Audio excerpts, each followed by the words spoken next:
In this video, we're going to work some problems related to differentiability. So where is a function differentiable and where isn't it differentiable?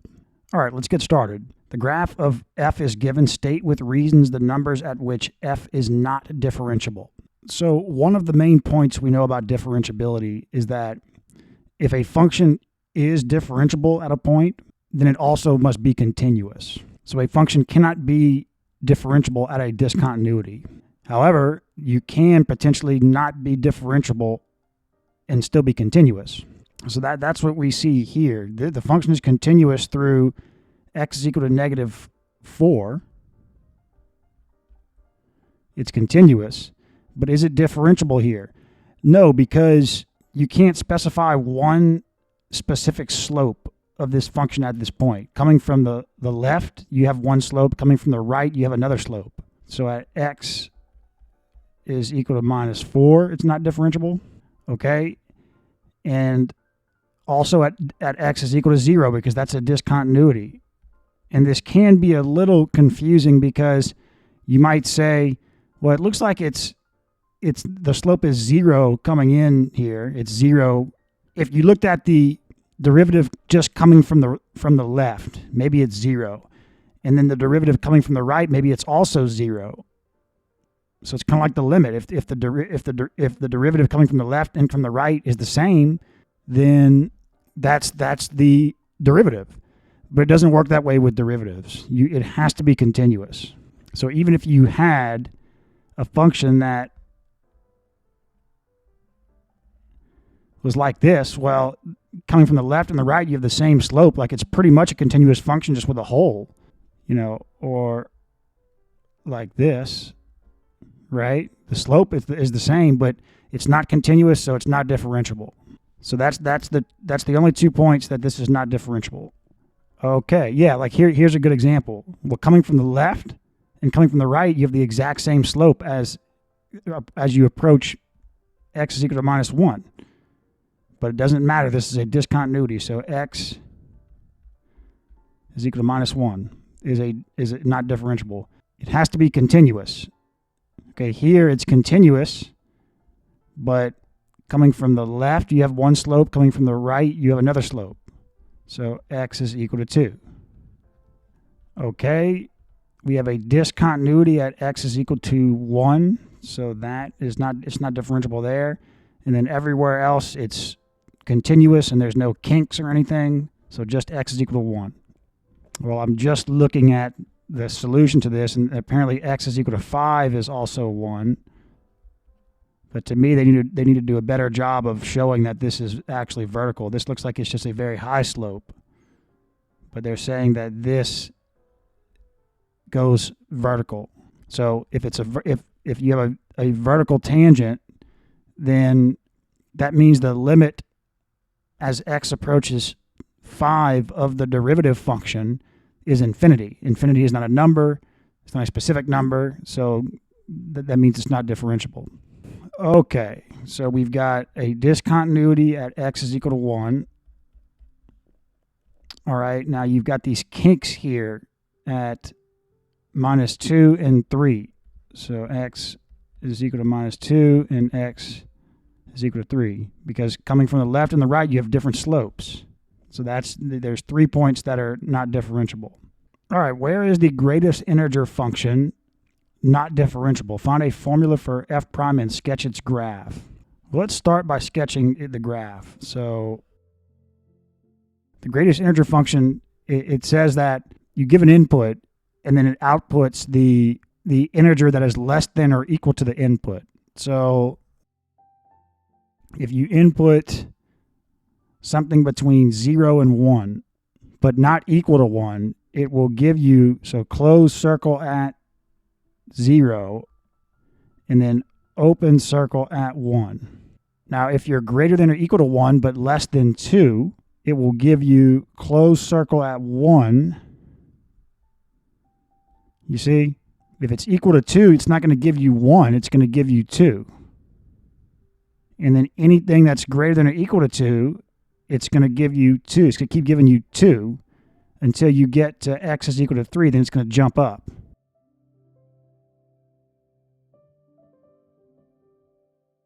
you can input negative numbers into this function, but it's a little different when x is negative. You got to make sure you do this right. So the greatest integer function is if you're given the input, then output the first integer that is less than or equal to the input. So if you're given 0, if you input 0, it's going to output 0. If you input negative 0.1, it's going to output negative 1. You see? If you input negative 1, it's going to give you negative 1. If you input negative 1.2, it's going to keep outputting negative 2.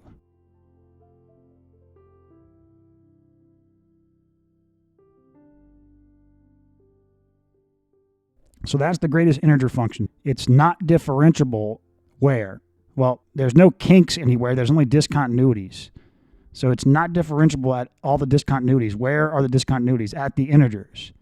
So not differentiable at integers.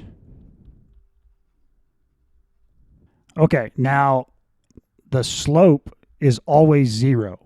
But, so f prime of x is equal to 0, where x is not equal to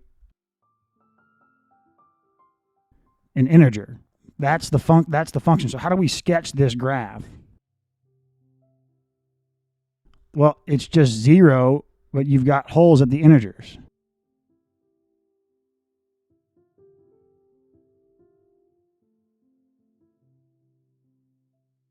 See? Okay, if g of x is equal to x to the 2/3, show that g prime of 0 does not exist. All right? So what we can do is say, okay, so if we have g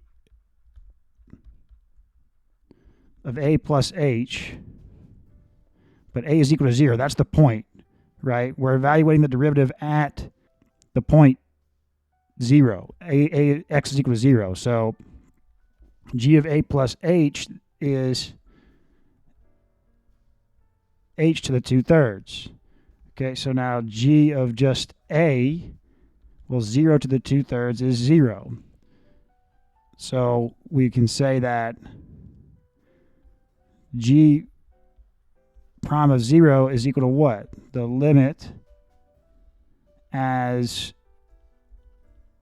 h goes to 0 of g of a plus h, or g of 0 plus h, okay, minus 0 over h. Okay, this is equal to the limit. So 2/3 minus 1. 2/3 minus 3 over 3 is minus 1/3. So h to the minus 1/3. So this is equal to the limit. We've got 1 over h to the 1/3. This we know is infinity, which that means that doesn't exist. Infinity means the limit doesn't exist. So g prime of 0 is equal to infinity. This is a vertical tangent. The derivative g prime of 0 is approaching infinity. It's not equal to infinity, it's approaching infinity. Well, okay, let's try and go, let me try and be officially math correct here. We haven't proven that this is a vertical tangent yet. Because I can't say that this is, you can't say something's equal to infinity, right? That's technically, there's no such thing as infinity. But what we showed here is that g prime of 0 doesn't exist, right? I put infinity, but this means like this doesn't exist, right? That's what we've shown. Okay, so that's step one. We've shown that g prime of 0 doesn't exist. We haven't proven anything about a vertical tangent yet. Okay, part B. If a is not equal to 0, find g prime of a. So what they're saying here is, let's just do this in general. Let's say, so g prime of a is equal to the limit as h approaches 0 of, so g of a plus h is what?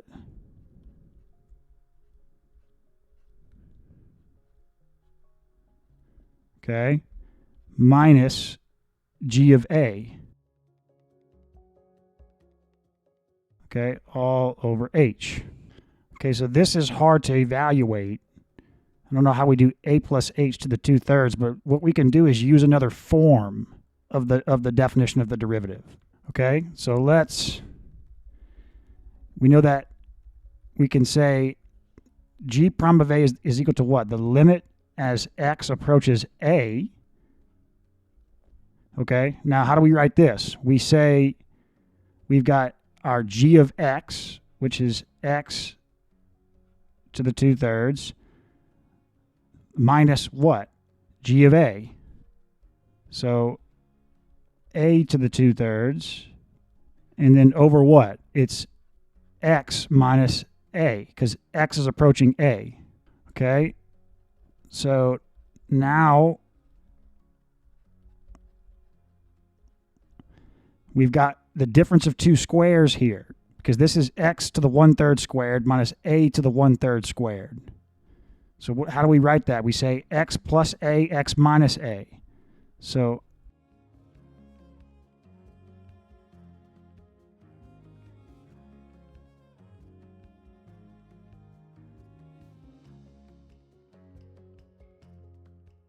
okay, what else can we do? We want to potentially cancel. Can we put this in a form like this?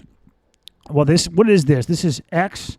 So this is x to the 1/3 cubed minus a to the 1/3 cubed. That's the difference of two cubes. So how can we factor the difference of two cubes? Well, okay. X cubed minus a cubed is x minus a, and then x squared plus a squared plus ax. Okay? So we've got x to the 1/3 cubed minus a to the 1/3 cubed. So we can write this as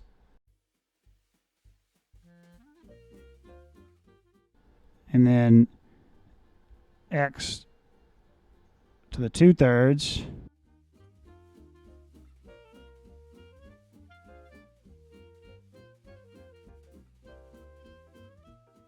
all right.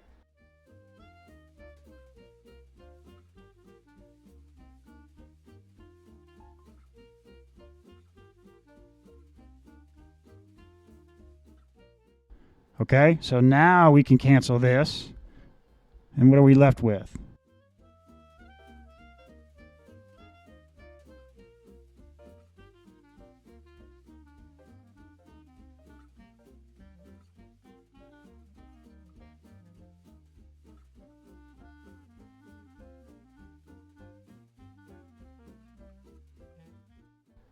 Okay, so now let's plug in a for x. A to the 2/3 plus a to the 2/3, and then we've got a to the 1/3 times a to the 1/3, which is a to the 2/3. So we've got in the denominator a to the 2/3 plus a to the 2/3 plus a to the 2/3.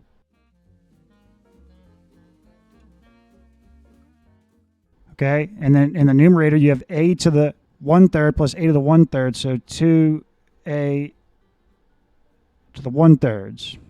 All right, now 1/3 minus 2/3 is minus 1/3, so this is what? 2 over 3a to the 1/3. And that's g prime of a. That's for any a other than 0, that's the derivative of g of x.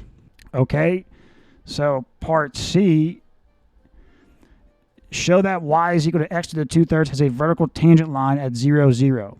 Okay, so we want to officially show this. We didn't really officially show it here. And how can we do that? What we can do is say, what is the limit as a approaches 0 of g prime of a? Okay, so this is the limit of, okay, well, this limit is equal to infinity. You know, coming from the left or the right of 0, this function is ballooning to infinity. The derivative doesn't exist. Infinity doesn't means that we know that the derivative doesn't exist at a is equal to 0. So that makes sense for a vertical tangent. And when we check the limit, this limit is equal to infinity. You can't plug in part A, you can't plug in g prime of 0 and say it's equal to infinity. That's not mathematically correct. You need to get the general function of the derivative like we did here. This is g prime of A. And then you can say, okay, well, if the limit as A approaches a number is equal to infinity or negative infinity, then it's a vertical tangent. All right. Part D, illustrate part C by graphing y is equal to x to the 2/3. All right, this is the function x to the 2/3.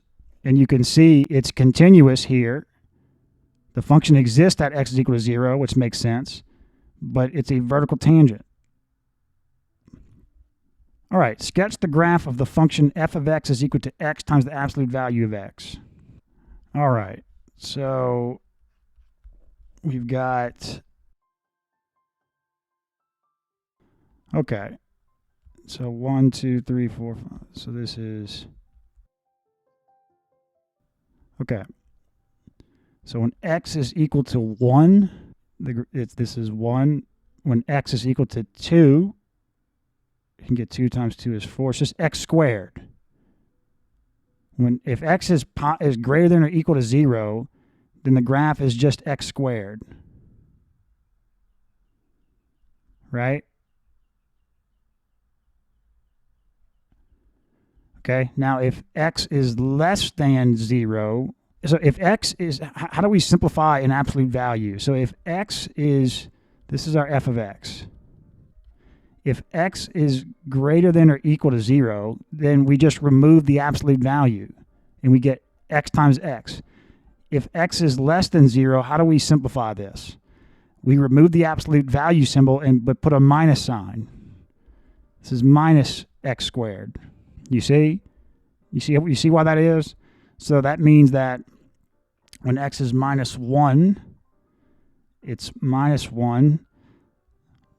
When x is minus 2, this is minus 4. So it does like that. Okay? For what values of x is f differentiable?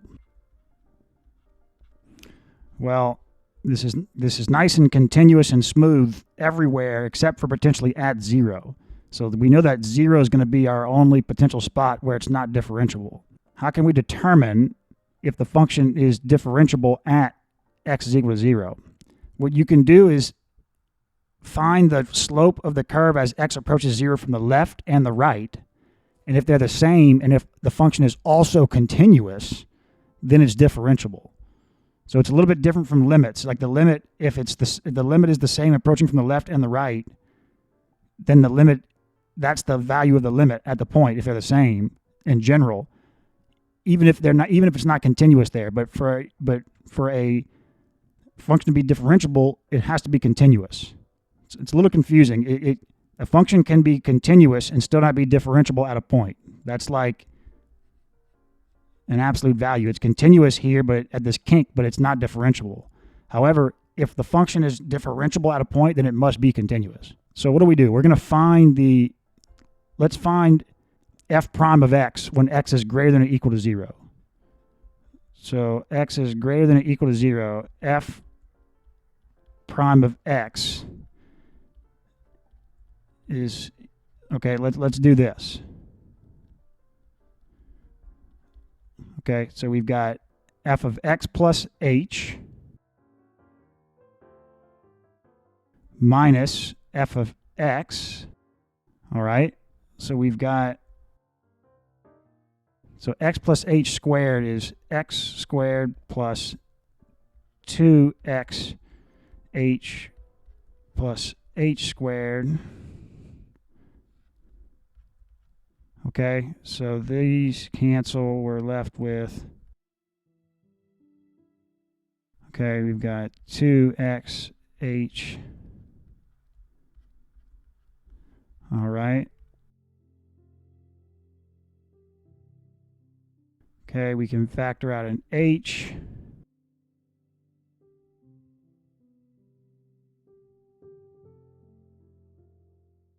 of 2x plus h. So now we can just plug in h is equal to 0. Okay. Now let's say that x is less than 0, so f prime of x, so the limit, all right, so minus x squared, so minus, now minus like that.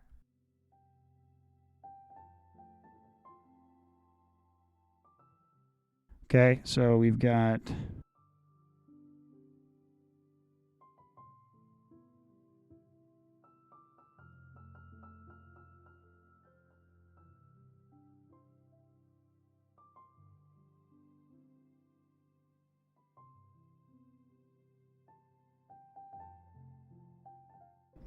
okay, these x's go away, and then we're left with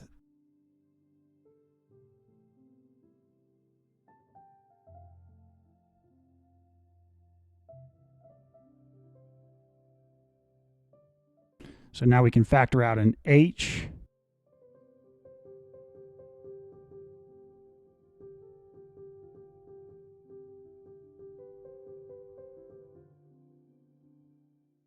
Okay, now as h approaches 0, this limit approaches, this is minus 2x.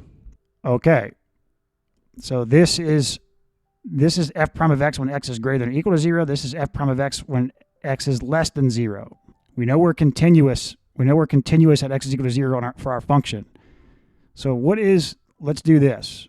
What is the limit as x approaches 0 of f prime of x when x is greater than or equal to 0?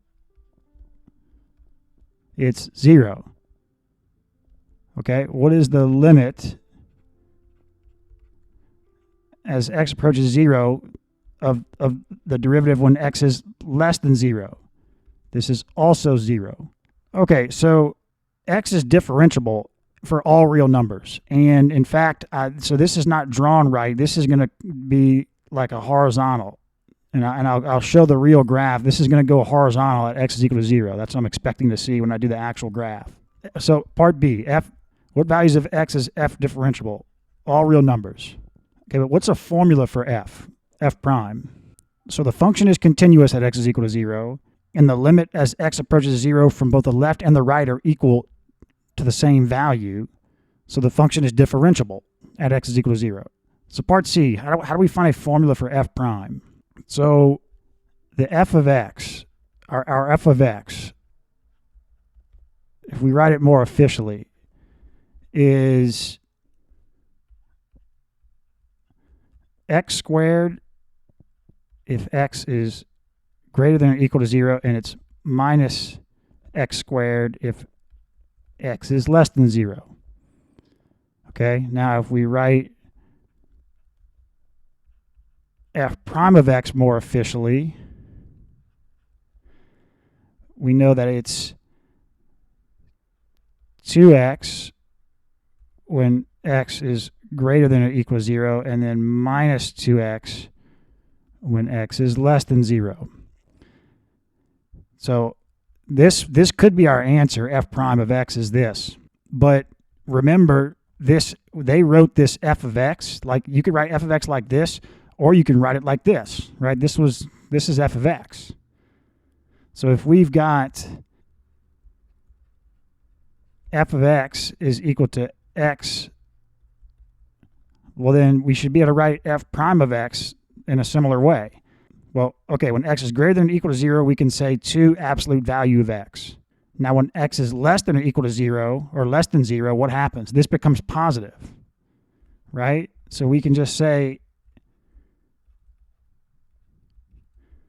you see, when x is less than 0, this is a negative number, so this becomes positive. And that makes sense because this curve is always positive. It's always increasing. So you see, this is our derivative. Now here's the graph of x times absolute value of x, and you can see it goes horizontal here, and the slope, so the slope is 0 here.